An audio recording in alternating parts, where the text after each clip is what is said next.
that surpass current DFO regulations.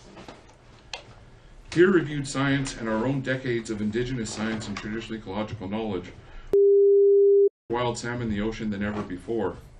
But because of climate change and other mitigating factors, we've seen a decline in our territories.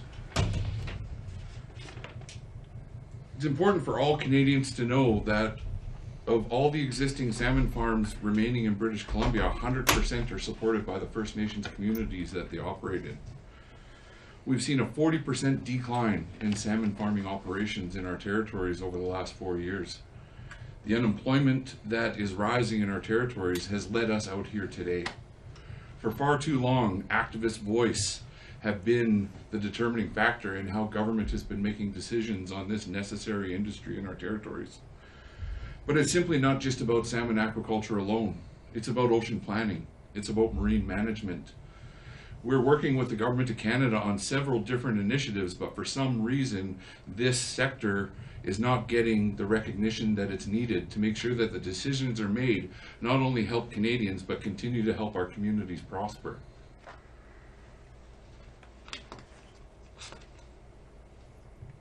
We're asking the Government of Canada and Canadians to recognize that just like every other resource sector in Canada, the industry practices and technology in salmon farming have improved and modernized while regulations have increased. We also need to remind Canada to walk the talk on reconciliation. It's tough as a First Nations leader to stand and talk about UNDRIP and self-determination and joint decision-making to simply have decisions made for us and forced down our throats 3,000 miles away from where we live. We need to recognize that transition has already taken place with a 40% reduction in the industry to date. 100% again of farmed salmon in BC is in agreement with First Nations. But we don't just come out here to pound a table. We came out with a document that I can put out in this folder. We came out with an Indigenous-led finfish aquaculture transition framework. We need to continue to collaborate with other coastal communities, First Nations communities, the Government of British Columbia, and the Government of Canada to make sure that the decisions that we continue to make continue to help Canadians prosper.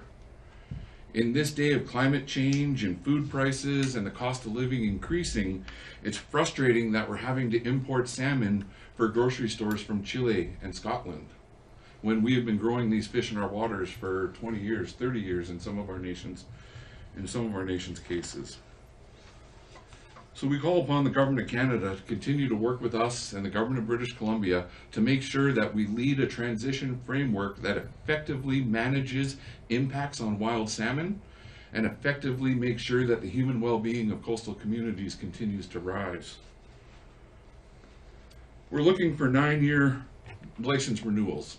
We need the certainty and a long enough runway to be able to bring in future transition opportunities with technology and with other creative processes to make sure that we continue to limit the impact on wild salmon. One thing to note that this industry has existed for 40 years in our territory and has already transitioned greatly under the leadership of the First Nations communities that they operate in. While other traditional industries like forestry, mining, and other operations are still 50 years away from becoming First Nations friendly. So this is a work in progress that we're continuing to lead with our communities. I'd like to ask Isaiah Robinson to come up and share a few words.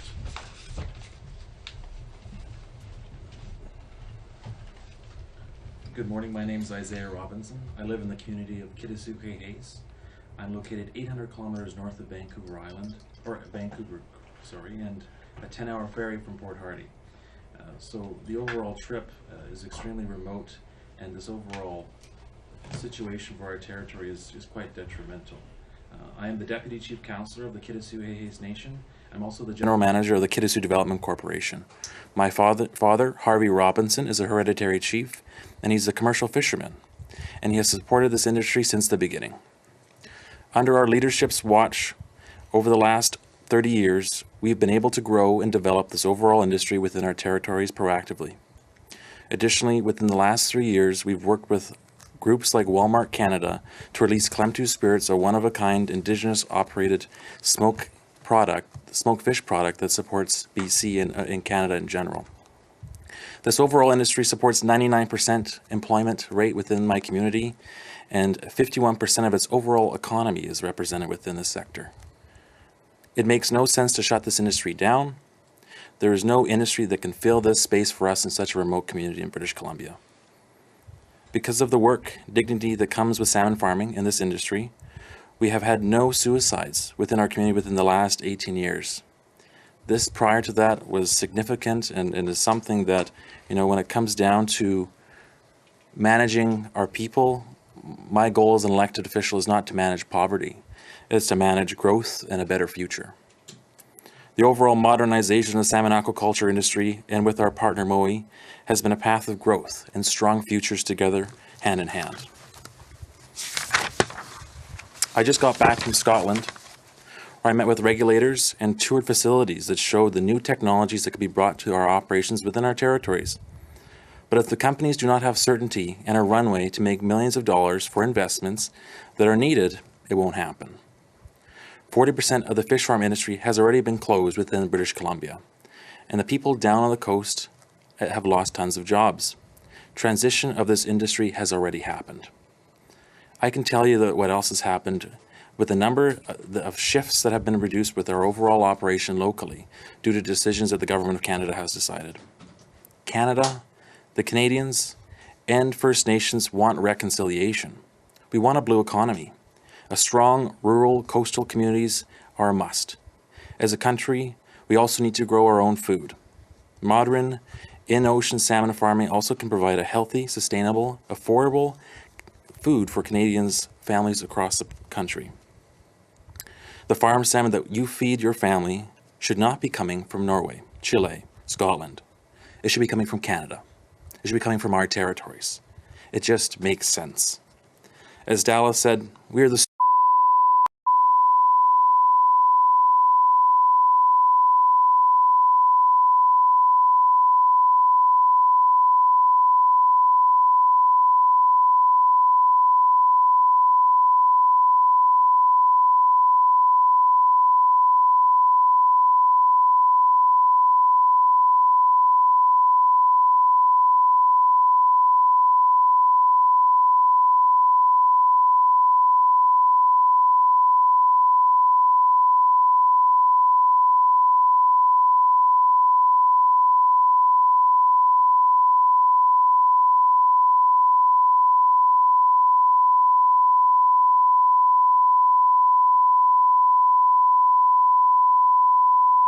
like the TMX pipeline, natural gas development. We trust that the nations developing opportunities in their territories will continue to mitigate impacts on wild salmon simply as we are. But we realize that there has to be transparency and accountability. So we're developing the Indigenous Center for Aquatic Health Science to help us bridge the gap between traditional ecological knowledge and Western science to put our communities in the best position they can to make these vital decisions that are continue to help not only our communities, but the surrounding communities around us. It's tough to keep up with these well-funded activists who don't have any accountability to truth and to the transparency.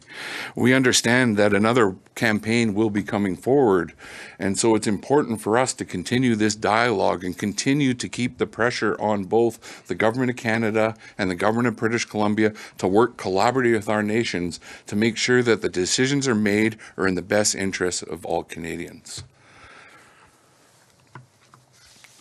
At the end of the day, this is about wild salmon revitalization, economic reconciliation through initiatives like the Blue Economy, the Indigenous-led Blue Economy, and social and ecological well-being. But most importantly for a lot of our communities is the food security and affordability, not only of ensuring that there's enough wild salmon for us to continue as we have customarily for thousands of years, but to continue that the healthy protein that we produce is available to all Canadians at a manageable price. So with that, I'd like to thank you all for being here today. I'd like to thank my nations for standing beside us as we come forward, and we'd like to open it up for questions. Okay, look, guys. Any question? Yeah, Fraser from Fraser from APTN News.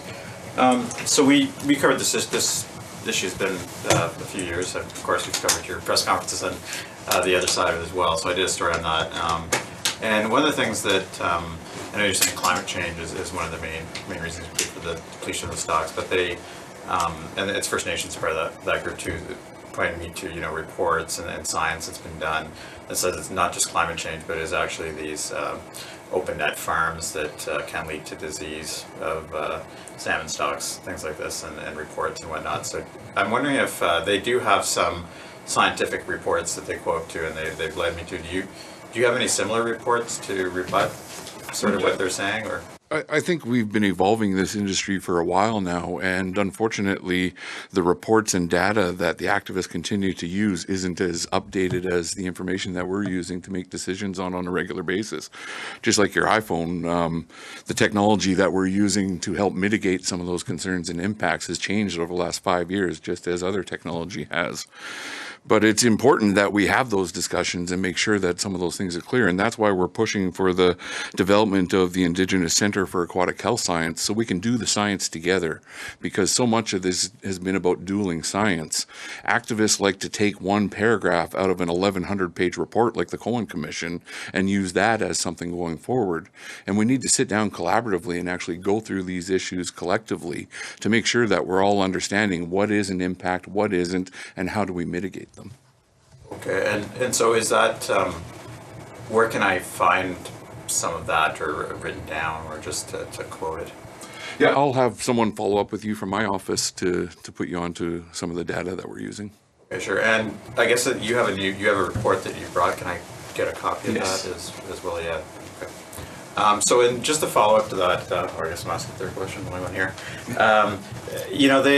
I guess the counter group, as they were here lobbying the fisheries minister to move more quickly on this moratorium. I assume maybe you think the government is moving too quickly, or what would you like to see? Because I know that if I interviewed him a few weeks ago and said not against necessarily, like you're saying, working with government and other stakeholders, but what would you like to see, I guess, happen in terms, because the moratorium is going forward, would you like it to not go ahead fully or to be slowed down, or what would you like to see there? We would like government to engage us in a collaborative process with the government of British Columbia, the government of Canada, and ourselves leading it to go through all these questions and make sure that as we're making these decisions, the comfort and confidence in the decisions that we're making is going to be there with British Columbians. I think one of the other challenges that we face is just the romanticism of wild salmon in British Columbia has put us in a position where we're always sort of responding to something that isn't ours, isn't something that we created. And so we're making an initiative to work with other nations in British Columbia to talk about wild salmon in general. It's too easy to point a smoking gun at one industry for the decline of something that's been in a free fall for 50, 60 years now. And so we need to look at all the contributing factors and obstacles to the recovery of wild salmon and collectively talk to them, because we know they're migratory.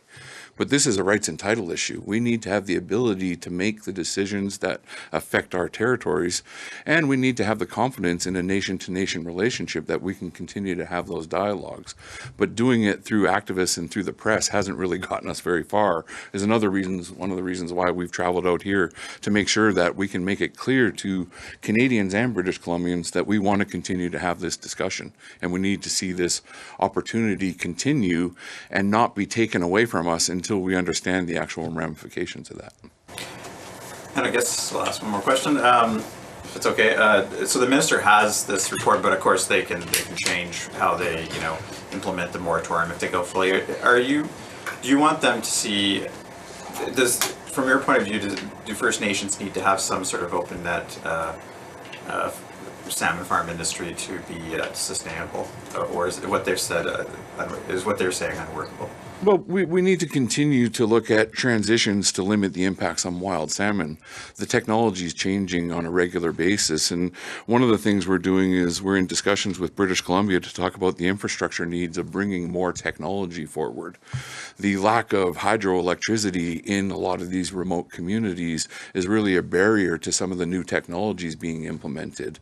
But it's a discussion that we're having regularly with industry, government, and like Deputy Chief Isaiah talked about, he's been to Scotland, and our chiefs have been to Norway to look at what the potential is, but we need to make sure that we set up the infrastructure there. But we're fairly confident that the net pens aren't the problems right now. There's other issues that need to be dealt with and managed with when it comes to the recovery of wild salmon, and we're going to continue working to see that through. All right. Yeah, I guess I do have one more. Is there anybody online? I don't want to hold it. It's just, I've heard a lot of different numbers thrown around about how much the industry is to First Nations in dollars and things like that, or to the province. Can you give me a rough idea what it is? There's over 500 full-time jobs in remote First Nations communities, and unlike urban settings where you lose a job, you just look for something else in the local area. These are family community supporting jobs. And so before they're taken away from us, we need to ensure that we've turned over all the stones and make sure that we're dealing with the actual problems that are being put in front of us. There's over $70 million a year in direct revenue to First Nations communities that help offset the social needs. Usually we come to Ottawa hat in hand looking for housing, looking for social assistance, looking for education opportunities. This industry has helped us develop some own source revenue that continues to give us the ability to work towards self-determination.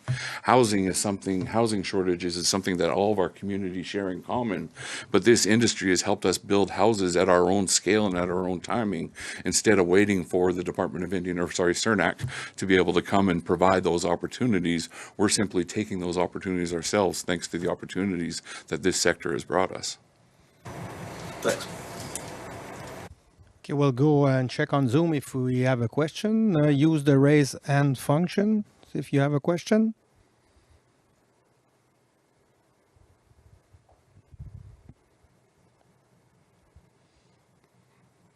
Once again, if you have a question on Zoom, please use the raise hand function.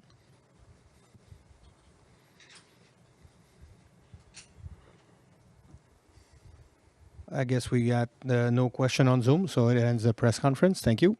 Okay, guys. Thank you, everybody. Oh.